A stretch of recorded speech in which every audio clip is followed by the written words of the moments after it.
Hello YouTube, comment nous y? Moi bien grâce à Dieu et j'espère que nous tout le monde en forme tout. M'a dit bienvenue avec un bon retour avec tout le monde qui cliquait sur vidéo aujourd'hui. Ça fait près de 2 mois que, quasiment 2 mois que je n'ai pas publié rien sur la chaîne là. Et m'a dit encore merci avec tout le monde qui est abonné pendant que je n'ai pas là. Merci beaucoup. Et si vous même qui t'es cliqué sur la vidéo, soit pourquoi abonner avec la chaîne là, je s'il vous plaît abonnez. Et si vous abonnez déjà, je vous dis merci beaucoup. Pas oublier de partager la vidéo, nous liker et quitter un commentaire. Dans la vidéo aujourd'hui, moi pour montrer nous comment moi défriser cheveux la caméra pour côté moi me permanente pour côté la caméra. À noter que c'est pour première fois me faire ça. D'habitude l'aime à Haïti, c'était pas moi qui était toujours mettre permanente pour moi. Mais j'ai décidé de faire ça pour côté moi faire ça. Parce que maman pas là pour le faire pour moi. Et ça te manqué passé mal, ça manqué passé mal. Mais heureusement, bien heureusement, tout cheveux permanentement bien prendre cheveux, mais puis m'pas bouler parce que m'était ajouté en pile vaseline pour peut-être plus devant cheveux, moi te mettre vaseline, moi dit bon Dieu, merci. Moi j'ai commencé par sectionner cheveux à par 4 et puis moi ajouter vaseline peut-être pour me pas brûler et puis moi sectionner petit moi marrer avec élastique dans côté repousse l'arrivée de façon pour pas pour pas relaxer côté qui relaxé déjà yo parce que cheveux me gagne 52 semaines depuis me défriser li ça fait 1 an depuis pas défriser cheveux. Et je pas voulu que gagne une partie qui prend et une partie pas prend. C'est ça que fait moi te faire comme ça de façon que gagne contrôle. Ça m'a fait. M'a fait nous connaître que moi pas vidéo ça c'est pas pour montrer nous comment pour nous relaxer cheveux nous la caille nous.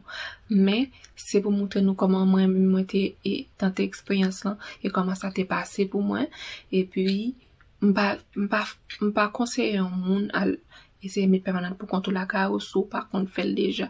Même j'avais pas de compte fait déjà. Et sous elle mettait ça qui arrive il tourner en catastrophe ou qu'a perdu cheveux, qu'a perdu tout cheveux.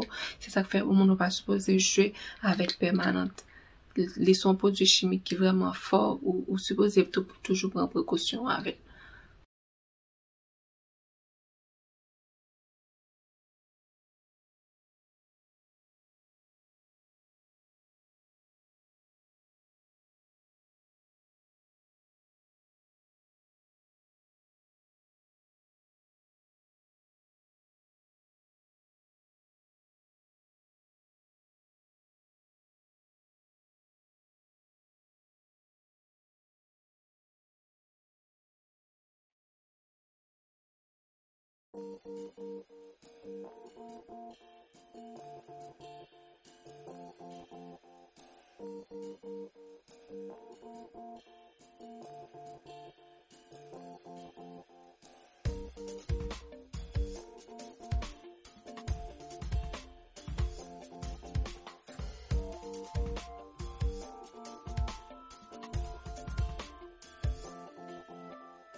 Et pour me rendre permanent un petit genre moins agressif, moi te retirer, moi mettre dans un bol et puis moi mettre l'huile là-dedans, moi te mettre l'huile d'olive là-dedans et puis moi brasser l'huile d'olive là avec, moi mélanger la avec de façon pour capable moins agressif, pour capable pas brûler. Moi me dis un grand merci avec tout le monde qui t'a cliqué sur vidéo jeudi. Maintenant s'il vous plaît avant quitter pas oublier abonner avec channel là pour plus belle vidéo chaque jour. Quant à moi-même, m'a rejoindre encore une autre fois dans une autre vidéo et m'a dit à la prochaine. Bisous.